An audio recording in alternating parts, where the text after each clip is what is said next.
Ladies and gentlemen, good evening. It's my pleasure to welcome you to Rice University's Baker Institute. We are honored to have Ambassador Ron Prosor, a good friend, permanent representative of the State of Israel to the United Nations, with us this evening. To state the obvious, the United States-Israeli relationship is one of the strongest bilateral relationships that the United States has in the world, with very serious implications regionally and globally. During our time in Israel, we were privileged to work with the late Prime Minister Yitzhak Rabin. He was a true statesman. He spoke wisely and persuasively when he described major geopolitical trends in the Middle East. And one was certainly the quest for Arab-Israeli peace, and the other was the evolving and complex situation in the Middle East as a whole. Most recently, I was in Israel to participate in the Herzliya conference on national security issues and had the opportunity to meet with Israeli President Shimon Peres.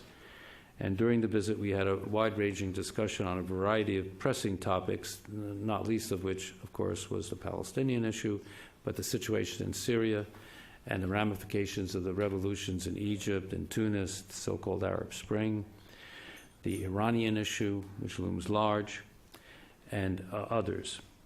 So we look forward, Mr. Ambassador, to your views on the challenges Israel faces in the region. Our speaker this evening is one of Israel's most distinguished diplomats. Ambassador Prosor became Israel's permanent representative to the United Nations in June of 2011. He previously served for nearly 4 years as Israel's ambassador to the United Kingdom, and he told me the wonderful anecdote of his presenting his letters of credence and credentials to Queen Elizabeth. Between 2004 and 2007, he was a Director General of the Ministry of Foreign Affairs, where we had quite a bit of interaction, where he oversaw the work of the Foreign Ministry during the disengagement from Gaza in 2005. He also had a key role to play in the Wye River negotiations in 1998. In his present role, our speaker is Israel's face to the world at the United Nations and its affiliated organizations in New York. It's not an easy job, and I'm sure you're not paid enough. But he certainly is up to the task. The closeness of this bilateral relationship that I mentioned is evident between our two countries, but I hope, Ambassador Prosor, you didn't have to undergo the inevitable close scrutiny of the American press like Francoise and I had to undergo with the Israeli press when we arrived there in our ambassadorial role. I've told some of you this story, but I must repeat it because I don't think I've told you. When our plane landed in Ben Gurion Airport, when we first arrived, all of a sudden I noticed there were spotlights on the plane. So I looked around to see if Madonna was on the plane or who was on the plane. Well, it was for the newly arrived American ambassador and his family, and that was my first introduction to the scrutiny by your very active press and media. And so the next day, with vain assumptions that my wife always checks me on, I was looking at all the papers, and Yediot Aharonot, the largest circulation in Israel, had a photograph on the front page, and it wasn't of the new ambassador. It was a picture of our daughter and her cat coming off the plane, and your incredible press found out that some Jewish friends of ours in New York had given our daughter that cat as a gift, and they dubbed it New American Ambassador's Daughter Brings Aliyah to Israel, bringing a Jewish cat to Israel. And I understood at that moment that we were in for a very rough time. So, ladies and gentlemen, please join me in welcoming Ambassador Ron Prosor to the podium.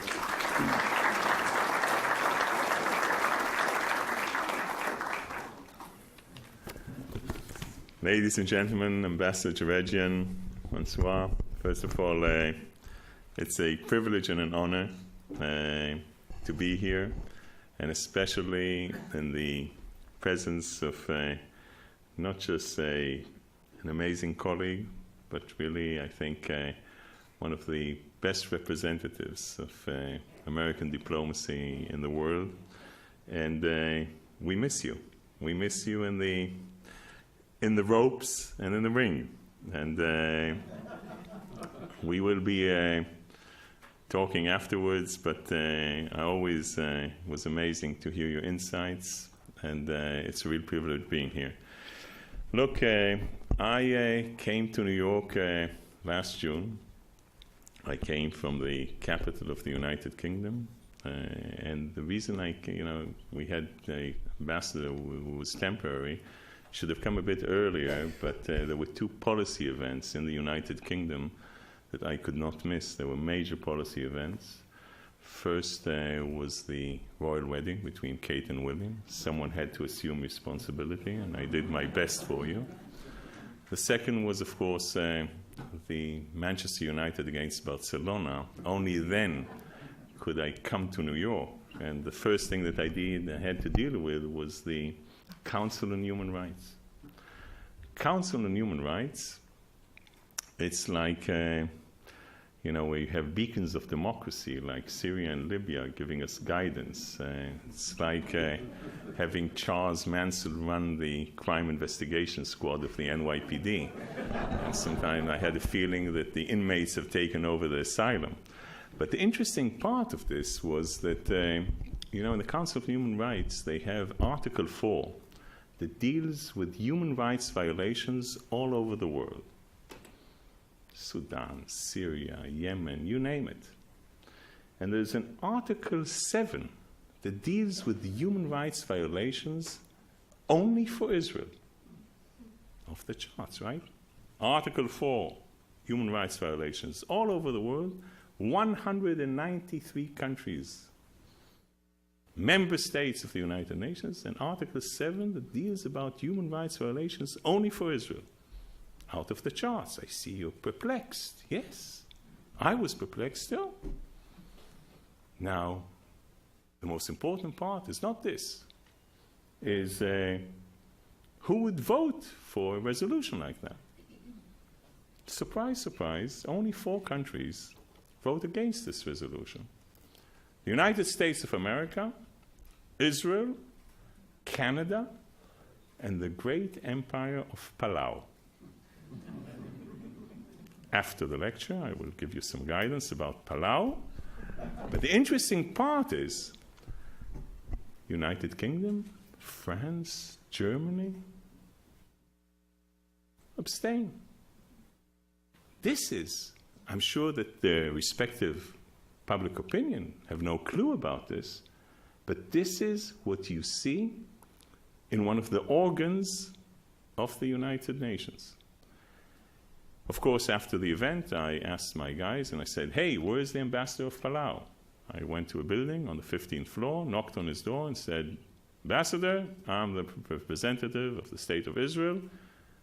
I came to say thank you. He looked at me and he said, I'm 16 years the ambassador of Palau. No one came to say thank you to me. Since then, in every reception, he runs after me, Palau, Palau.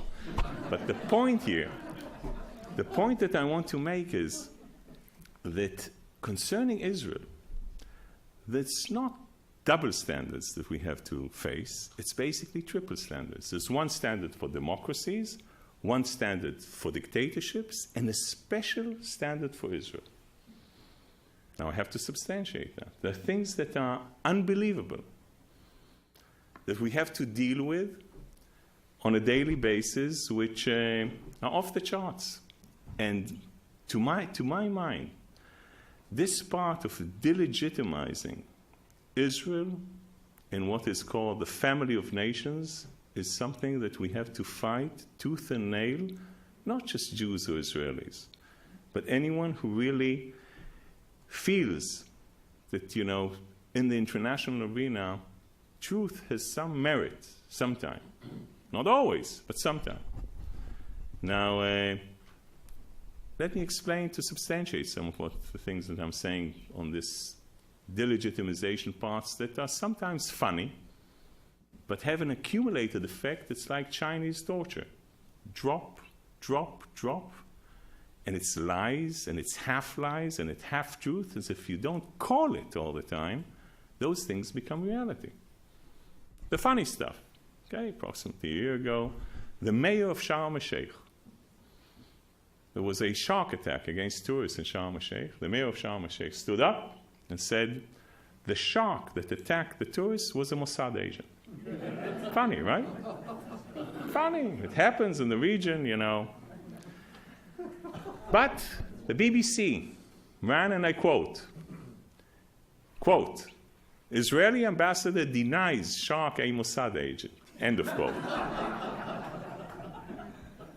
Just 2 months ago, a vulture from the Tel Aviv University was on a migration flight to Saudi Arabia. He was caught and dubbed a Mossad agent. We fear that the bird sang in the interrogation. But those things are accumulated things at the end of the day that create a situation where in November 2010, Baroness Jenny Tang stands up in the cradle of democracy at Westminster and says the following: Israeli rescue teams to Haiti. You remember that Israel sent rescue teams to Haiti after the earthquake. We built a field hospital, amazing stuff. Israeli rescue teams to Haiti flew out to Haiti in order to harvest the organs of the Haitians. Right? I have to deal with this. Now, why am I saying that? I'm saying that because it doesn't make a difference. I can stand up and I can tell you stories of 1001 Nights of my...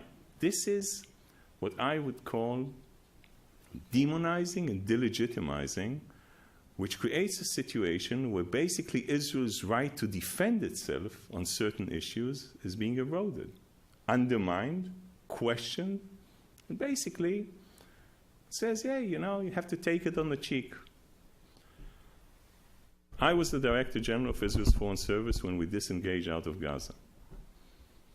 Took out 22 settlements, 4 settlements out in the West Bank to show that there's political horizon. I generally believe that we were doing the right thing. Since then, 2005, 12,000 missiles have flown over to Israel. Green Line, 67 lines, no occupation, no settlements, 0 condemnations from the Security Council or on the...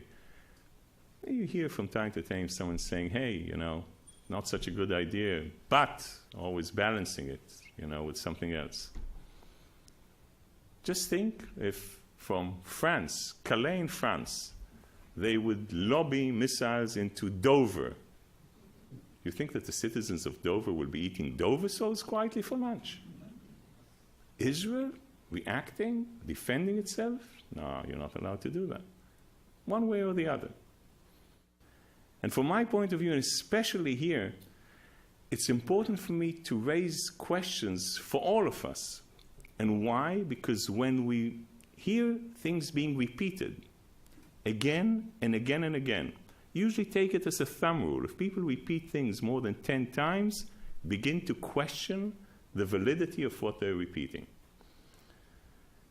The Israeli-Palestinian conflict is the major conflict in the Middle East. You solve that, you solve all the other problems in the Middle East. How many times in the past did you hear that statement? Amazing, right? Again and again and again and again. Really? The Israeli-Palestinian conflict is the major conflict in the Middle East. You solve that, you solve all the other problems in the Middle East? Really? Syria, Egypt, Bahrain, Tunisia, Morocco. We have to solve it on our own merit. That's a different story. But solve that, you solve all the other problems? Absolutely not.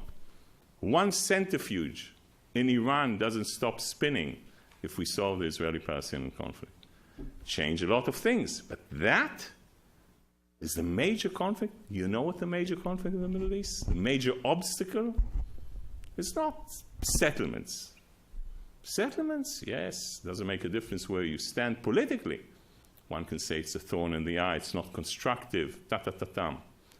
The major obstacle to peace is the Palestinians' quest for the right of return, or what is called the claim of return. Why is that the major obstacle to peace? No one talks about. Because the Palestinians, even in Israel's political party spectrum, which, as you know, is quite diversified. Those on the left side of Israel's political party spectrum, holding on with the fingertips not to fall off the Rock of Gibraltar on the left side, would not sign a peace agreement that has the right of return with it.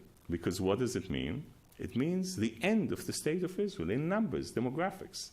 The only mathematical equation in political science, which is a mathematical equation, is the right of return equals the destruction of the state of Israel. Now you would say, and Ed would probably substantiate, oh, Ron, you know that in the negotiations, the Palestinian leadership knows that it would have to forfeit the idea. Talk about symbolics. And I would say, yes, I know some of them say that. But on the public domain, no one talks about that as one of the things that they would have to, compromise on. Because what are the Palestinians basically saying? We want an independent Palestinian state, but we want our people to come to the Jewish state. Again, we want an independent Palestinian state, but we want our people to come to the Jewish state. The answer to that is no. Why no? Or people who don't understand, what parts of the word no don't you understand? The N or the O? It won't happen. Why is it important to say it publicly? We'll talk about the public domain in the Middle East. It's very important. Public domain is absolutely paramount. Why is it important to say that? Because the Palestinian leadership is not saying it to their people. You don't carry your people then when you try and make peace, where are the people? The people are not there. They're not aware of all this. So you think, okay, the American administration or the European leadership, which is always very, very vocal in articulating what Israel has to do in order to achieve peace, they usually mumble, stumble, and not say a syllable on something which is the major obstacle to peace. And this is, again, looking at things which, to my mind, are, at the end of the day, crucial in really achieving comprehensive peace. What is taking place before our eyes in the Arab world is not what Huntington talks about, which is a clash of civilizations, but basically a clash within a civilization. And this is amazing. A clash within a civilization between Shiites and Sunnites. What you see taking place is historical, is way and beyond what I thought I would be able to see in my life. And those things have direct effects on what we should be doing. When I say a clash within a civilization, just think of the Saudis, the Puritan Wahhabi Sunnites, suddenly having before their eyes the Iranians, not just they feel that the rope is tightening around their necks, and the Gulf states, and the effect on Egypt, and what goes on the, what I would call the Shiite crescent in Lebanon, Syria, Iraq. It's absolutely amazing. And things are taking place today that we not just, should look at, but look at the opportunities that arise. Because if you look at it, there are mutual interests here, suddenly between the Saudis, the Gulfis, and Israel, because of the fear of what Iran really stands for. And this is amazing to see, and you can see that in the United Nations, things that I wouldn't believe I would be seeing. The Saudi ambassador approaching the bench in the General Assembly, basically physically shaking and pointing on the Iranian ambassador, trying to take out the Saudi ambassador Abdul Jubair in the Washington Beltway. Never before. The Qataris, the Saudis, the others standing up against Syria. Syrian ambassador Jaffrey standing up in his usual filibuster And suddenly, after he finishes talking, the Kuwaiti raises Kuwait, into a vertical move, which means I want to say something, and says, after I heard the Syrian ambassador, not only do I vote against Syria, I co-sponsor a resolution against Syria. Wow, Kuwaiti. So you have things taking place in the Arab world that have not taken place for years. And we have to be able to also push the Saudis and others who always have this tendency for years, and have traveled the Arab world, not like Ed, but very extensively. They always give me the feeling, the Saudis, like those two elderly gentlemen in the Muppet Show, Waldorf and Stadler. They sit on the balcony and shout, it's a lousy show. It's high time they pulled up the sleeves and begin doing something. Why Waldorf and Stadler? Because if you think about it, and I'm nice the way I present it to you, because if there would be Palestinians or other Arabs talking to you, truthfully, they would tell you that look at them. They are full with petrodollars, and they don't give us even crumbs off the table. And I'm nice, okay? I'm nice in the way I present it to you. Let's go and look at it in a different way. People in Washington, New York, Houston, Berlin, London, Paris, or Rome donate more to the Palestinian Authority than the so-called concerned Arab brothers and sisters in the Gulf who are saturated in petrodollars. We're talking about the importance of economics and changing of hearts and minds. Where are they? Where are they? Of course, they always have an answer. If you ask the Kuwaitis, they would say, we remember Yasser Arafat flying over to Saddam Hussein, kissing him on both cheeks and asking him to eat Kuwait for breakfast. They would not receive a dime from us. Saudis? King Abdullah is insulted because Abu Mazen did not support him in the Mecca agreement. Because of inside. Bottom line is that we are missing on the front line the countries that can make a difference. Now, I've presented it funny to you, but it's nothing funny about this. We need them in order to achieve a comprehensive peace in the region. And maybe the last thing before I open it to your questions is phenomena that we have to deal with on the international arena which are unique. And those are non-state actors that assume responsibilities of states without really being able to pay the price on the international arena. What do I mean by non-state actors? Start with Hezbollah up in the north. I remember the thesis, okay? Here we are. Israel would come out of Lebanon under Resolution 425. There's no reason when Israel is not in Lebanon, Hezbollah would turn into a political party, ta-ta-ta-ta-ta-ta. Hezbollah today controls Lebanon. This is a terrorist organization that has taken a country hostage. They decide everything that goes on in Lebanon. Today, and I'm happy that you're all sitting, Hezbollah has nearly 77,000 missiles and rockets and other stuff in Lebanon. They're doing some extracurricular activity now, helping Bashar Assad butcher some of his people, but that's, on the extracurricular activity. This is a non-state actor that basically, at the end of the day, will decide the fate of Lebanon. Hamas in Gaza, non-state actor, basically is acting as a state for nearly all practical purposes. There's a huge, huge effect on what goes on in the Palestinian Authority. And those are things that we have to deal with, which are new phenomena on the international arena. Between states, suddenly you have to deal with non-state actors. And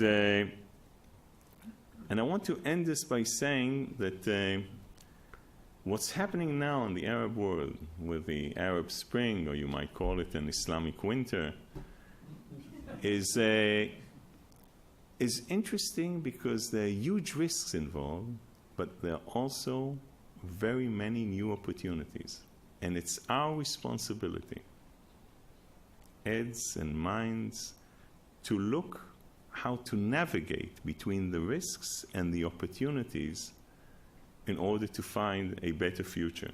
Because with everything that we see around us, the calibration of that path is very, very important. And if Shimon Peres, our president, would be here before you, he would probably conclude in saying, ladies and gentlemen, we need more solutions than resolutions. Thank you very, very much.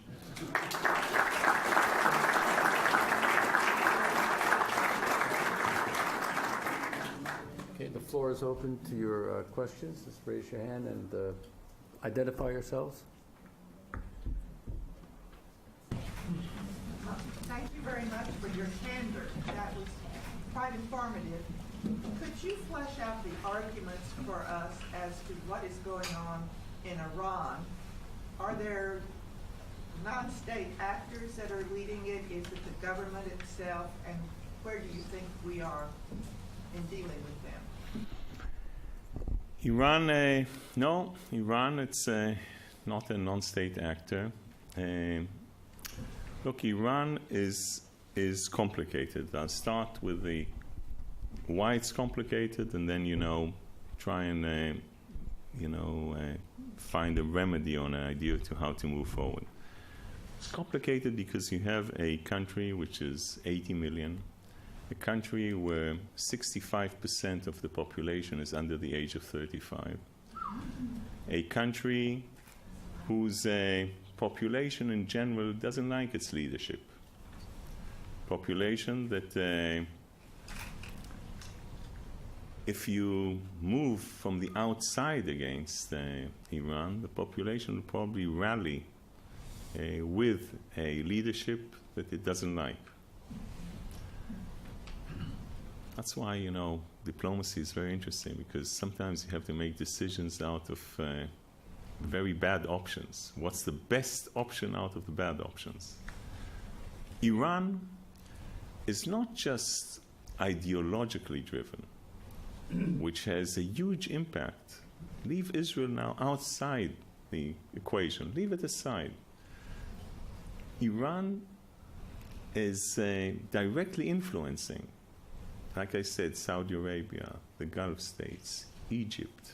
Iran is a real threat, and what happens inside Iraq?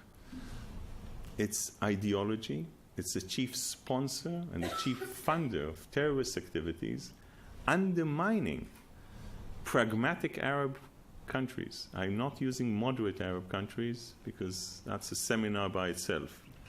But for example, Morocco. I don't know how many people know that Morocco cut diplomatic ties with Tehran approximately a year and a half ago.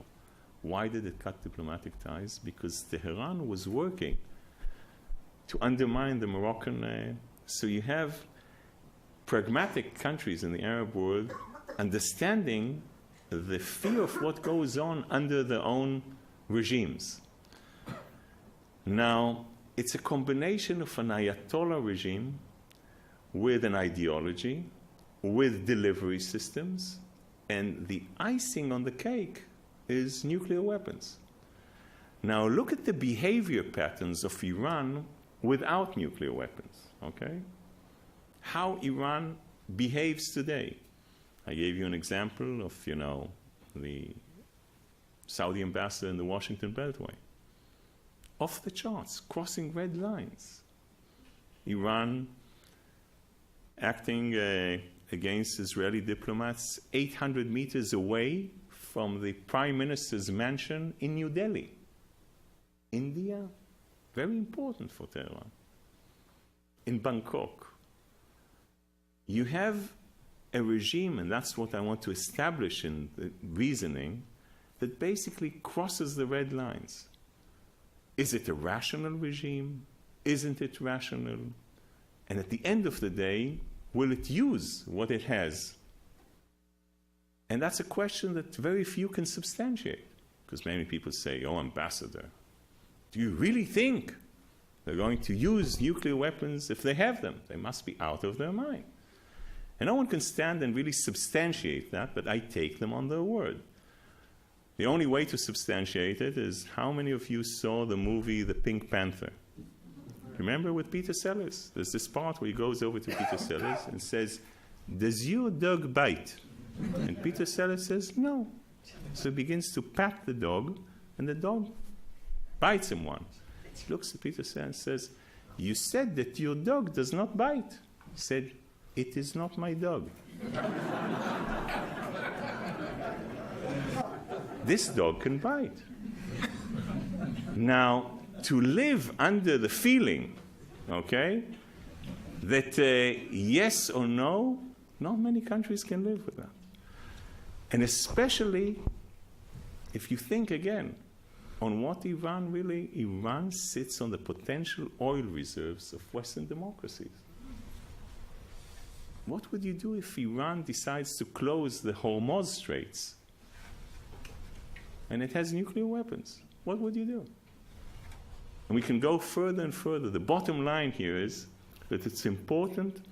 Iran's nuclear weapons program is on destination, and it's working fast. It's like this express train from New York to Washington. That's what I'm doing now, New York to Washington. In the past, I did Washington, New York. Or it's like the Eurostar from London to Paris. Quick, on destination, and fast. And the international community is like this local train that stops at each station. Sometimes the Chinese or the Russians come out, the Brazilians come in, and this local train has no way, if it doesn't accelerate properly on sanctions, to really stop the Iranians' train in reaching its nuclear destiny or destination.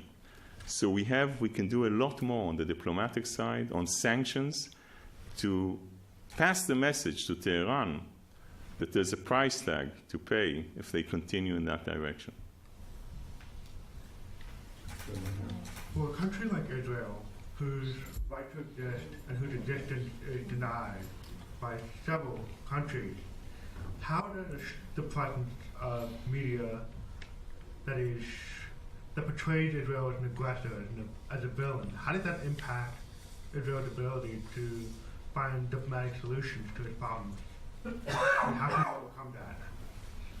Look, first of all, the problem with media, or how Israel is perceived, the problem is that in our political structures, I would put it this way, here in the United States, you have a president of the United States. You have a secretary of state to the president of the United States, a secretary of defense to the president of the United States, or secretary of transportation to the president of the United States. He makes the calls, and by sheer coincidence, people do what the president tells them to do. In Israel, if the minister of transportation would talk about transportation, people would be shocked. What happened? So we have a situation where I, as an ambassador, can have a prime minister say X, the foreign minister Y, and the defense minister Z on the same issue on the same day. That's very hard to keep on message with that. But the important thing is that Israel is really amazing, and very few people know what Israel is really all about. In 64 years, this small country, where we have the scientific evidence that Moses wasn't a great navigator, it took him 40 years to take the Jewish people out of Egypt, and he landed us in the only place where there's no drop of oil. In 64 years, we had to work from the neck upwards, and we're on the forefront. We are sending satellites up into space. Very few countries, 6 countries. Our satellites say shalom in space to very few other countries. We're in the cutting edge of nanotechnology. Instead of oranges, we were exporting orange mobile phones. Instead of apples, we're designing Apple computers. It's an amazing country.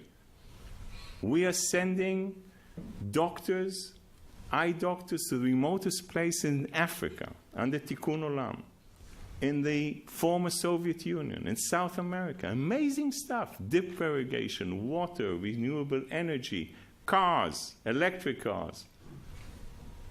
And this is all Israel, with all the problems. 10 Nobel Peace Prize laureates, with all the criticism. This is part of what Israel is all about. And we're also willing, and don't forget that, to reach out to our neighbors. Anwar al-Sadat in Egypt, 1977, Menachem Begin, Likud, horrible guy, in parentheses.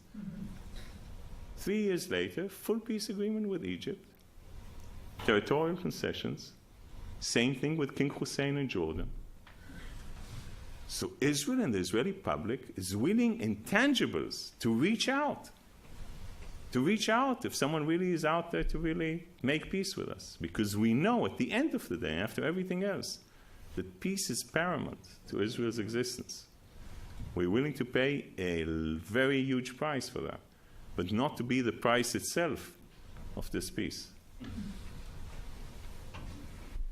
My name is Ron Young, and my question is, does it really matter who wins the Egyptian presidential election, or will relationships continue to deteriorate irrespective of the military guy or the Muslim brother guy?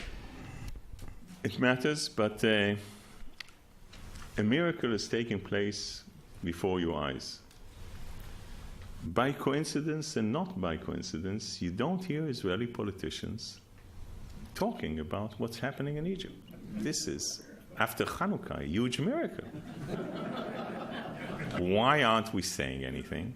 We're not saying anything because anything we would say, and the continuation of the sentence is obvious. Is it important? Absolutely. Do you hear us saying anything? No. Am I going to say anything publicly? The answer is no. Because I'm sure, after I say a couple of things and you hear that the Israeli ambassador to the United Nations was promoted to Abuja, Nigeria, you wouldn't come and visit me.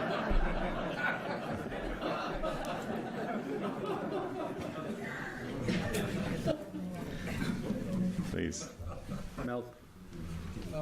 Would you comment on the work that UNRWA does, correlate that with the definition of refugee, with your discussion of right of return, and with the recent Mark Kirk amendment requiring an annual census as to how many clients of UNRWA are 48 refugees, how many are the children of, how many are the grandchildren, how many are the great-grandchildren, etc.?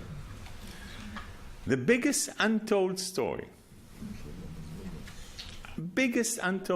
of the refugees is the story of Jewish refugees from Arab countries. 850,000 Jewish refugees from Arab countries came to the state of Israel in its infancy.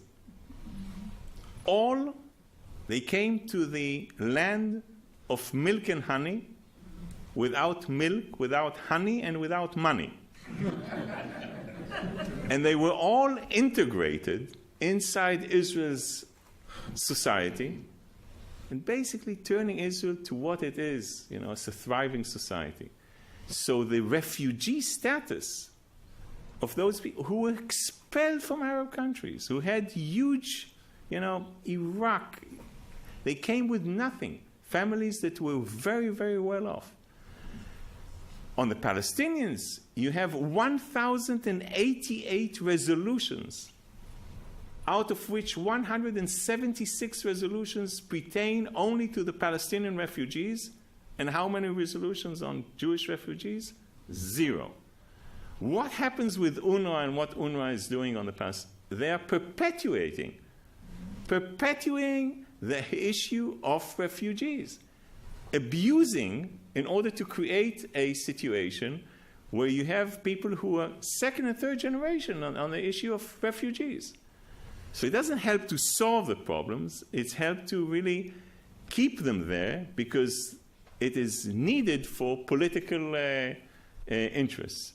So it's very clear that this should change, but change in, trying to do something positive, because at the end of the day, we have to do something positive for the people themselves. This is the essence, just not politics. And I really believe that in that sense, the census is important, but looking at it from a constructive way to take them away from the refugee status into citizens. By the way, very few people know that Ed would tell you, in Lebanon, Palestinians are not allowed to be lawyers, they're not allowed to have to buy houses, they're not allowed to do different things. I'm not talking about Kuwait and other places. So it's important to take them out of this refugee status for the benefit of everyone in the Middle East, and especially the refugees themselves. Maybe last question? Yes. Is the peace with Jordan growing colder, the absence of the ambassador, the actions of the professional societies? How do you... Okay. First of all, you can ask me that also about Egypt and Jordan. This is maybe a place to say that we have, I think we've made a mistake in the past. Because of all the problems that we have with borders, refugees, 67 lines, Jerusalem, we put something aside which is very, very important to the foundations of achieving peace, and that is education. Education, education. School books, what you teach the second generation. And what did we say? We said with Egypt, we have that. Okay, so anti-Semitic stuff in the papers and the media and the intellectual parts. Okay, no, we won't. This has to be part and parcel of what when you sign a peace agreement. This has to be part and parcel and something you really look at. And you say, hey, just a second, that's off the charts. This is anti-Semitic. You can't write school books this way. In Israel, with all the problems, you can't really rise in Israel's political, echelons or in the professional echelons with holding certain, off the charts. And I don't even want to repeat them. So, to my mind, the issue here is education, and it's not enough to have that connection just with the ruling families or, with the structures in the. It's not enough. So what you see here is colder than what you saw in the past. I can tell you that bilaterally, in different cooperation, especially under the radar screen, there's huge cooperation between Israel and Jordan that has to be kept the way it is. But you're right that on the public domain, which is very, very important in the Arab world, things are not as rosy.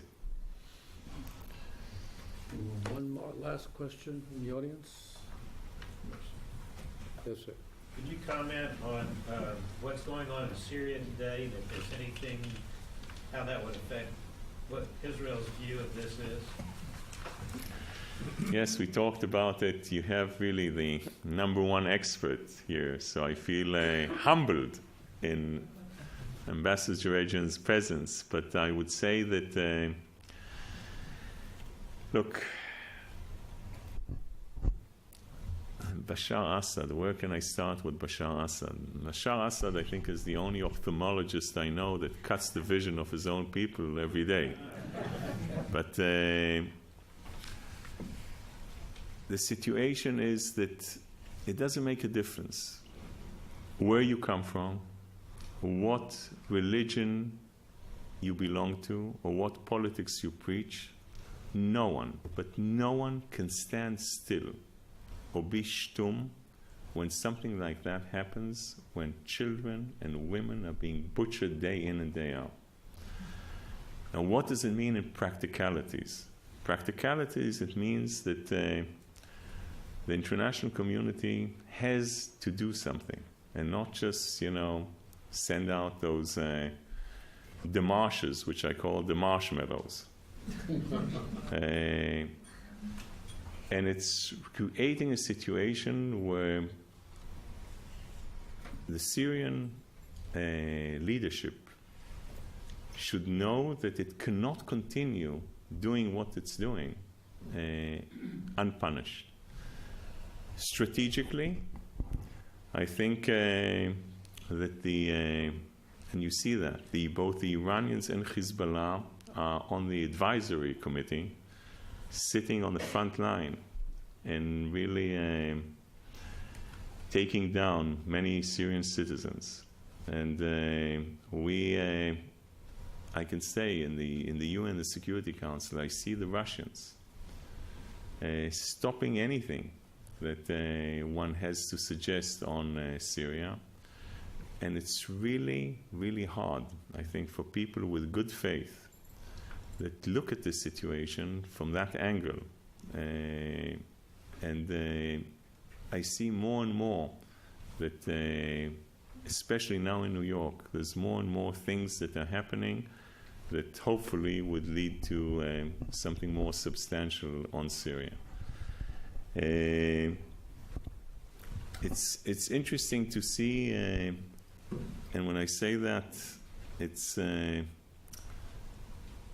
look at it and I see the different interests, and you say beyond interests, at a certain stage, there's also this moral issue that is important for all of us as human beings.